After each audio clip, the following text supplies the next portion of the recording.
राज्यात प्रशासनाच्या हलगर्जीपणामुळे मृत्यूंचं सत्र सुरूच आहे। साकीनाक्यात उघड्या गटारात पडून एकाचा मृत्यू झाला, तर मुंब्र्यात पाण्यात विजेचा शॉक उतरल्यानं मुलीचा मृत्यू झाला।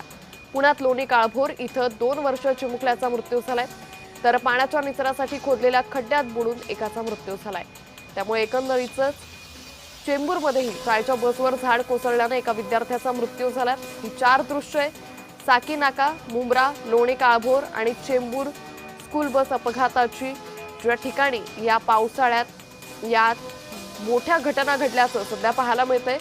साकीनाक्यामध्ये उघड्या गटारात पडून एकाचा मृत्यू झालाय, तर लोणी काळभोरमध्ये खड्ड्यात पडून चिमुकला दगावल्याचंही समोर आलेलं होतं। तर पाण्यात विजेचा शॉक उतरला, मृत्यू झाला।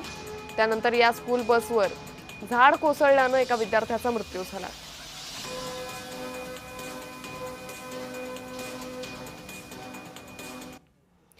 साकी